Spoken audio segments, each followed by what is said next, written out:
problem, a1 a2 is given 2 2, so I have assigned 2 2, and all variables xij, all variables I defined here as a boolean type. This is the variable declarations. Now objective function, is to minimize the last operation. Last operation is n, so n is 11, after that the index is 12, so 12 comma 5, 5 into 12 comma 5, so I add the objective function term 5 comma x 12 5, then the objective is to minimize the objective function. Now we'll set unique start time of each variables. So here I have defined simplex dot add equation. uh, eq means equality, x00 equal to 1, x11 equal to 1. Similar I have set for all the zero mobility operation. Then we come to mobility 1 operation. For example, here let's say 611 61 plus 62 equal to 1, this one. Now product of 1 into 61, product of 1 into 62, summation of these two is equal to 1. eq add eq means it is equal to. Similarly for dependency constant, similarly we have added all the constant here. Now for dependency constant, let's see here, 2 into 7 2, 2 into 7 2, 3 into 7 3, then these two summation. Now I have written in this form 2 into x72, 3 into x73 is greater than 2, x61 plus 2 into x62 plus 1. So this is a part where the first part is there, means 2 into x73, 3 into 2 into x72, 3 into x73. Then the next part is summation 1 into 61, 2 into 62 and d. So this value, the first part value must be greater to the second part value. This is, we have added greater than equal to, g means greater than equal to. Similarly we have set all the equations in the simplex environment using add g function. Now next we'll set the resource constraint. For resource constraint, these 4 resources must be less than to 2. So 1 into x11, 1 into x22, 1 into x33, no, 1 into, sorry, 1 into x11, 1 into x21, 1 into x61, 1 into x81 is less than to a1. a1 value is, we have defined 1, 2 2. So this is less than equal to. So similarly we have added all the equations. Now now we'll call to simplex dot solve. If it is solve the problem, then in the if statement we'll print the schedule, and if it is not solved, then we'll, in the else statement we say it is not solvable.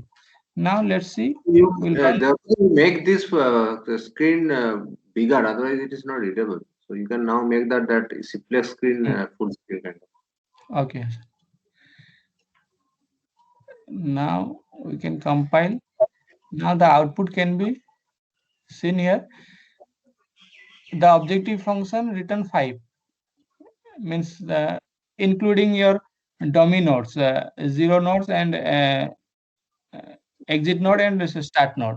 So the time is taken from time starts from 0 to 5, and you can see the value where the schedules are there, the same operations are 1. So 0 0 is 1, 1 1 is 1. You can see 6 2 is 1 at time step 2, 6 is 1 at time step 2, 7 is 1 at time step 3. Similarly 8 is 1 at time step 3, 9 is 1 at time step 4.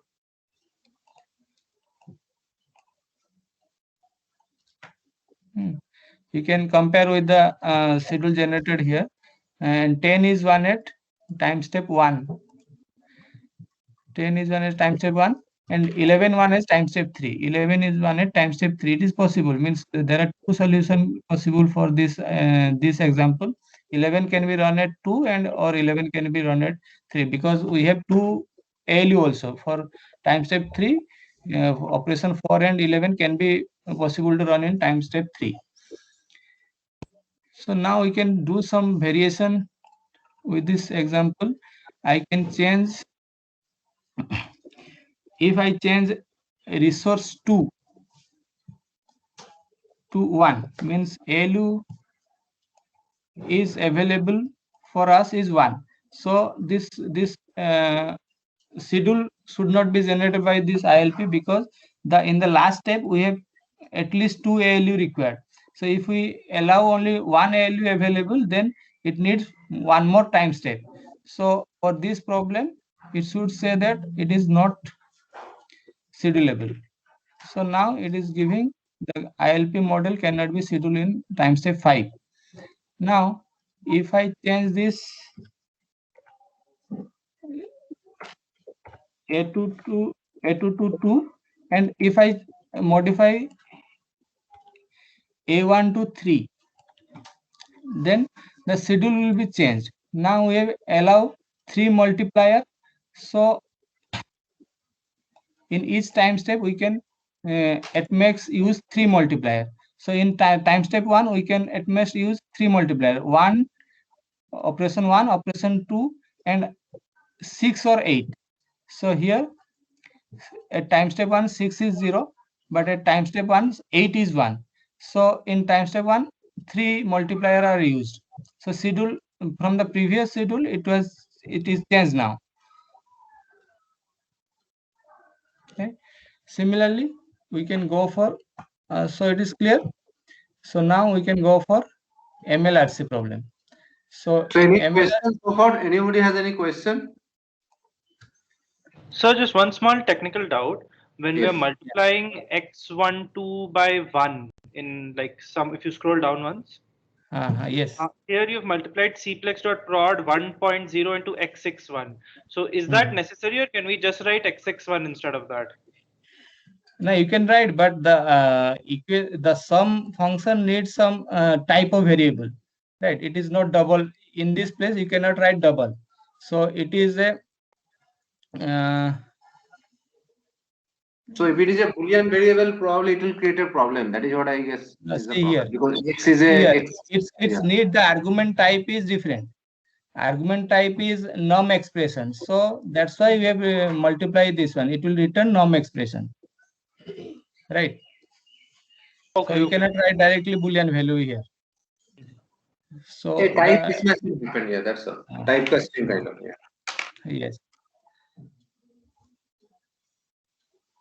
Correct. Okay, so yeah, so basically the advantage of this kind of modeling is, see, you just change this constant resource constant, and you can actually generate different kind of solution, right? And one more thing is, if you try to change the number of time step, your constant will change because all this operation and ALAP value and ALAP value will change, the mobility will change, and the possibility of schedule will change. So you have to change a lot of constant, but that's why therefore is only showing me just changing the resource, not the lambda, right? So lambda, if you change, that mobility will change, dependency constant will change, resource constant all will change. So those you can also do, but you need a major change, which is difficult to show in a single class, but it is, you can actually play with. Yes. Yeah, therefore you can go to the next one. So now in MLRC problem, in MLRC, the problem is here we have to find out the number of resource where the lambda is given. One more question Udbhav have. Yeah, so basically, I mean, he has not written a algorithm which will calculate automatically ASAP LAPs, but you can always do that. You can actually, given a DAG, you can always identify ASAP LP because that algorithm is very simple. But in his case, he just manually identify the ASAP and ALP value, and then he identify the constant. But the whole process can be automated, right? It's basically simple. Yeah. Carry on, So the you need to do some pre-processing before going to. you have to write a code, right? Simple ASAP code, and then you can automate. He wrote all the constant manually, but you can automate the whole process. Given the graph, you will only given the graph, and the latency constant. You can always identify all the constant automatically and then invoke the solver. Yes, sir. Okay, carry on.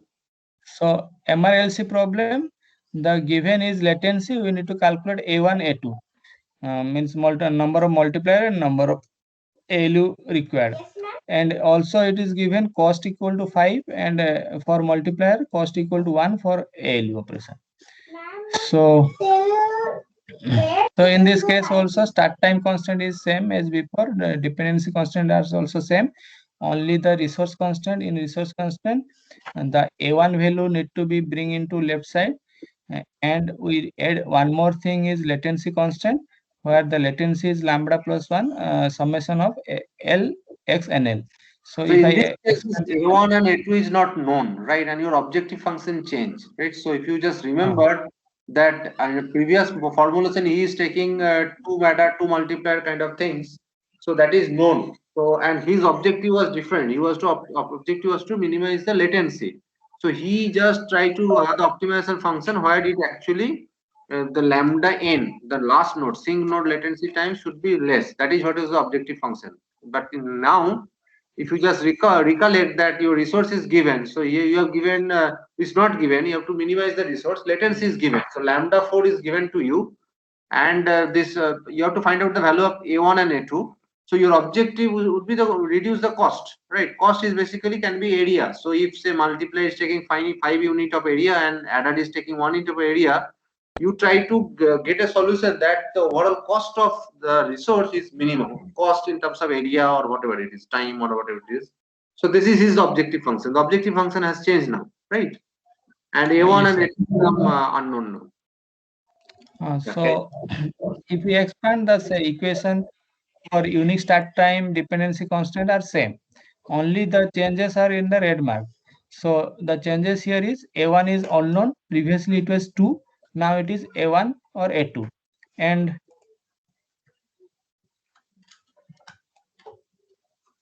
okay.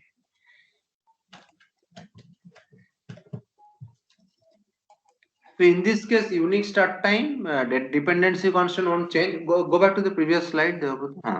So dependency constant will remain same. This mobility also remains same because we have taken that, and only things will change. Go back.